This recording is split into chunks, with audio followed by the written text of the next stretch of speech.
Assalamualaikum warahmatullahi wabarakatuh. Perkenalkan, nama saya Nurul Fauziah dengan INPM 20.16.0158. Saya mahasiswi Institut Agama Islam Darussalam Martapura, Fakultas Tarbiyah, Program Studi Pendidikan Guru Madrasah Ibtidaiyah. Di video ini, saya akan menyimpulkan materi kesantunan berbahasa, keterampilan berbicara, keterampilan membaca, dan keterampilan menyimak. Untuk mempersingkat waktu, saya akan menyampaikan tentang materi pertama, yaitu kesantunan berbahasa.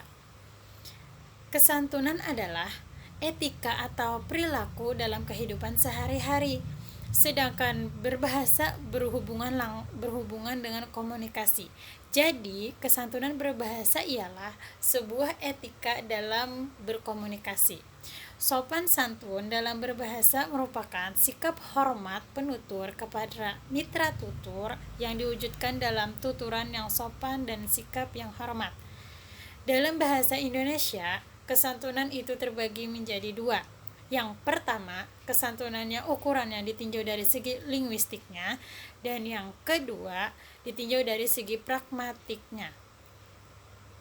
Kesantunan linguistik ialah kata atau kalimat yang artinya sesuai dengan Kamus Besar Bahasa Indonesia. Kesantunan linguistik dikhususkan lagi pada kalimat atau kata yang mengandung imperatif atau kalimat perintah. Kesantunan linguistik dalam tuturan imperatif mencakup 4 hal.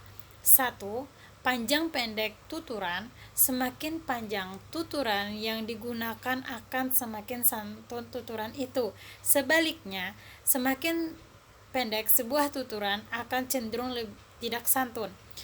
2. Penggunaan urutan tuturan. Sebuah tuturan yang sebelumnya kurang santun dapat menjadi santun jika ketuturan itu ditata kembali tuturannya. Biasanya dahulukan dulu alasan baru perintah. Contohnya, ruangan ini akan digunakan untuk rapat wali murid. Cepat bersihkan. Dari contoh tersebut jelas bahwa urutan tuturannya adalah kalimat alasan baru kalimat perintah. 3. Intonasi dan isyarat-isyarat kinestik. Intonasi adalah tinggi rendah suara, panjang pendek suara, keras lemah suara, jeda, irama, dan timbre yang menyertai tuturan. Isyarat-isyarat kinestik muncul melalui bagian tubuh penutur. Yang ketiga, penggunaan ungkapan penanda kesantunan. Kesantunan dalam pemakaian imperatif bahasa Indonesia sangat ditentukan oleh munculnya ungkapan-ungkapan penanda kesantunan seperti kata tolong, mohon, dan silahkan.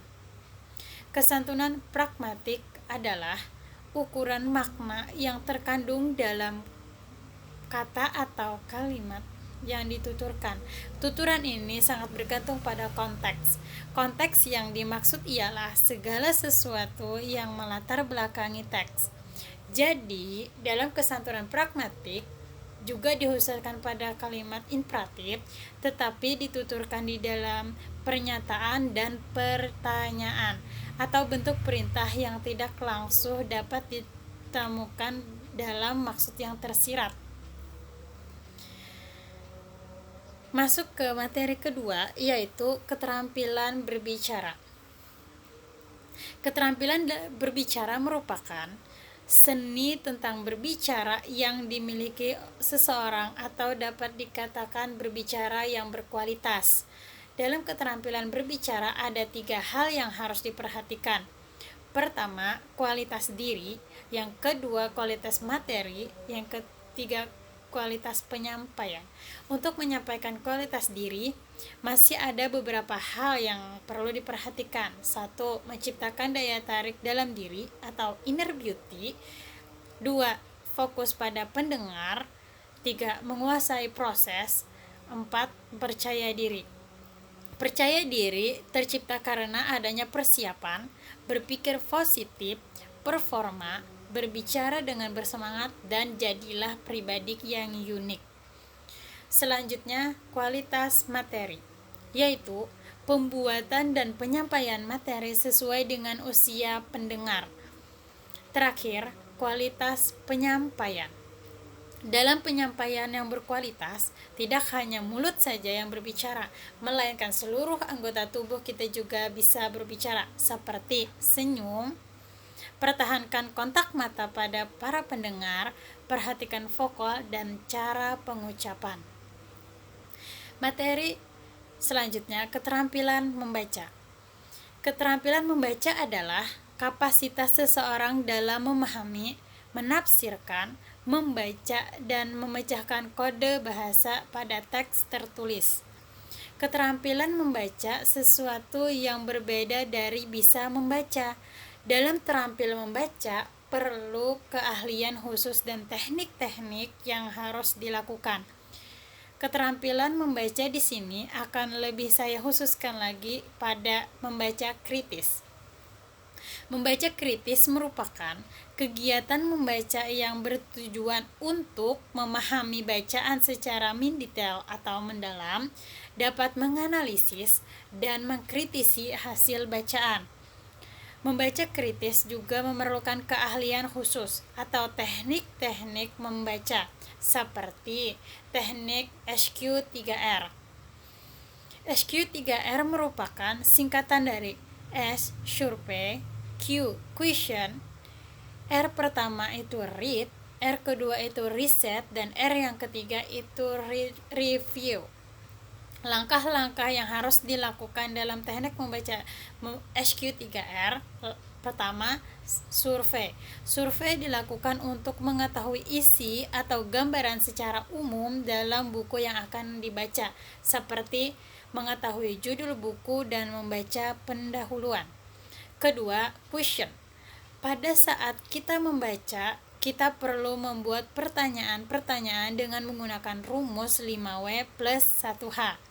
Ketiga, read, yaitu kegiatan membaca untuk mencari jawaban dari pertanyaan-pertanyaan yang sudah dibuat sebelumnya. Keempat, riset. Riset di sini bertujuan untuk mengecek kembali apakah semua yang ditanyakan sudah terjawab atau tidak. Terakhir, review. Meninjau ulang seluruh jawaban atau pertanyaan yang tersusun pada langkah kedua dan langkah ketiga. Setelah selesai melakukan SQ3R, langkah berikutnya yaitu menganalisis isi bacaan yang sudah dibaca. Dalam menganalisis, pembaca jangan mudah percaya terhadap apa yang dituliskan penulis. Pembaca perlu mencari data-data atau fakta-fakta sehingga dapat mengimbangi tulisan yang disajikan penulis. Materi terakhir, keterampilan menyimak. Menyimak adalah sebuah kegiatan pikiran. Kegiatan pikiran di sini bukan hanya melihat atau mendengar saja. Ada proses berpikir dan proses menganalisis. Dalam proses menyimak ada 5 tahapan yang harus dilakukan oleh penyimak. Pertama, mendengar. Mendengarkan di sini adalah berfokus hanya pada satu suara.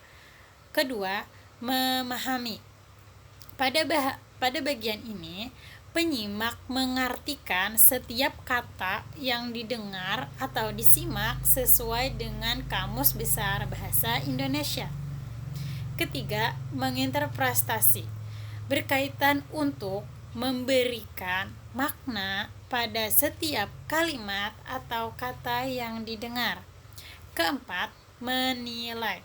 Penyimak mengevaluasi pendapat serta gagasan pembicara mengenai keunggulan dan kelemahan, serta kebaikan dan kekurangan pembicara. Yang kelima, memberi respon atau tanggapan dari apa yang sudah disimak dan disimpulkan.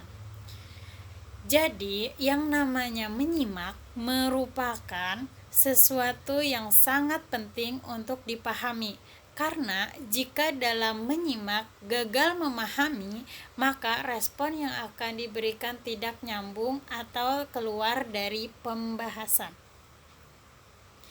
Itu adalah kesimpulan materi dari saya. Saya pribadi Nurul Fauziah mengucapkan ribuan terima kasih kepada teman-teman atau ibu dosen yang sudah menonton video ini. Salah hilaf mohon maaf. Wassalamualaikum warahmatullahi wabarakatuh.